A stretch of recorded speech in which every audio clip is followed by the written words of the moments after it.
नमस्कार दोस्तों, आपका स्वागत है। आज की ये जो कहानी है वो जर्नी ऑफ सोल इस किताब से ली है। मैंने पहले भी 2-3 बार तो आपके सामने ये रखी है, लेकिन जो लोग नए जुड़ते हैं या फिर आत्मलोक के बारे में जिनको और भी जानना है, उनको इससे बहुत ज़्यादा नॉलेज मिलेगा कि आत्मलोक में आखिर हमारे कर्मों का जो फल है वो किस तरीके से हमें मिलता है। बहुत लोगों को ये लगता है कि अगर हम आज बुरे कर्म करेंगे तो आत्मलोक में जाके कोई हमें सज़ा देगा। ऐसे ज़्यादातर नहीं होता दोस्तों। जो सज़ा मिलनी है वो पृथ्वी पर ही उस इंसान को मिलती है, भले आज मिले या फिर थोड़ा सा समय के बाद मिले, लेकिन इंसान को ज़्यादातर जो सज़ा है वो धरती पर ही मिलती है दोस्तों। तो एक इंसान का जब पास्ट लाइफ रिग्रेशन कर रहे थे डॉक्टर माइकल न्यूटन जी, तो उस इंसान को उन्होंने पूछा कि पास्ट लाइफ रिग्रेशन में कि तुम्हारी आत्मा का जो समुदाय है वो किस तरीके से है। तो उसने कहा कि मेरे आत्मा का समुदाय में 4-5 कुछ आत्माएं हैं और बड़ा जो समुदाय है उसमें बहुत ज़्यादा है, लेकिन एकदम मेरे जो करीबी लोग हैं वो इतने हैं। और उसके बाद उसको ये पूछा गया कि ऐसे तुम्हारे सदस्य ने या फिर समुदाय में किसी ने कुछ ऐसा बुरा कर्म किया था क्या कि जिसका उसको बहुत ही ज़्यादा बुरा परिणाम भुगतना पड़ा। तब उसने कहा कि हमारे समुदाय की एक बड़ा जो उसका समुदाय था 60-70 आत्माओं का, उसमें एक आत्मा ने उसने ये कहा है कि उसने अपने पत्नी को जब वो पृथ्वी पर था बहुत ही ज़्यादा उसको परेशान किया था और बहुत मारना पीटना, हमेशा उसका फ़ायदा उठाते बैठना, उसे पैसे हटाने की कोशिश करना, जिस तरीके से दुख देते हैं बहुत लोग अपने लोगों को, तो उस तरीके से उसने पत्नी को दिया था। और उसने ये कहा कि ज़्यादातर जब इस दुनिया में लोग आते हैं तब वो पहले तो उसके कर्म का लेखा जोखा लेकर आएंगे।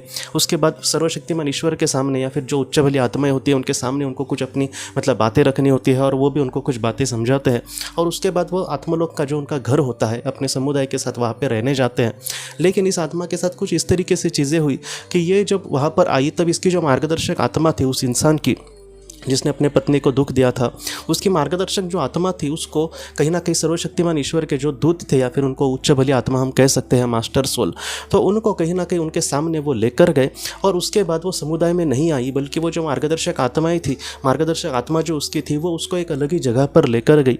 और उसके बाद क्या हुआ दोस्तों, वो ये कहते हैं कि मार्गदर्शक आत्मा उसको जिस स्थान पर लेकर गई तब उसने सारी चीज़ें उसको कही कि तुमने अपने जीवन में क्या बुरे कर्म किए हैं। ज़्यादातर उसने बुरे ही किया था अपने पत्नी के साथ, वही उसके जीवन का सबसे बड़ा बुरा कर्म था, एकदम बोलते हैं ना नेगेटिव कर्म। और उसके बाद उस आत्मा ने अपनी सारी गलतियां मानी और वो तुरंत आने के बाद तुरंत दोस्तों वो जन्म लेने के लिए चली गई आत्मा।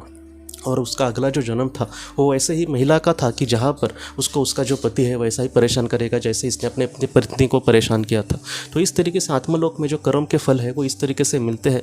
वहाँ पे जाने के बाद हमें कोई सज़ा देगा, ज़्यादातर ऐसे नहीं होता, फिर से यहाँ पर ही आकर हमें वैसी तरीके से फल भुगतने पड़ते। इसलिए जितना हो सके दोस्तों, आज हम किसी का अगर बुरा कर रहे तो हम अपना ही कहीं ना कहीं बुरा कर रहे, इसलिए कम से कम कहीं ना कहीं हमें कल पछतावा ना हो, हमें कल दुख भुगतना ना पड़े। इसलिए कम से कम हमें जितना हो सके प्यार से सबके साथ रहना होगा। अगर कोई गलती करेगा तो गलतियाँ इंसान करेगा ही, लेकिन उसको हमेशा के लिए उसी तरीके से कुछ लोग कुछ किसी इंसान ने कुछ किया होता है तो पूरी ज़िंदगी भर सुनाते बैठते हैं। ऐसा नहीं करना चाहिए। क्या हम ऐसे इंसान है क्या कि जिसने जीवन में कुछ भी गलती नहीं करी है? हर एक इंसान ने कुछ ना कुछ गलत किया ही होता है। इसलिए जितना हो सके दूसरे को संभाल लेना, खामा का उसको सुनाते ना रहना या फिर उसका फ़ायदा ना उठाना। कुछ लोग दूसरे का, हमारे अपने भी लोगों का बस फ़ायदा उठाते रहते हैं, झूठ बोल के पैसे लेना वगैरह, ऐसा कुछ भी नहीं करना।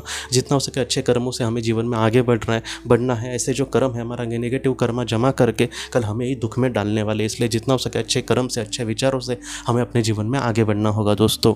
तो दोस्तों हम अपने अगले वीडियो में मिलते हैं। आप अपने परिवार का ख्याल रखना। आपका बहुत बहुत धन्यवाद।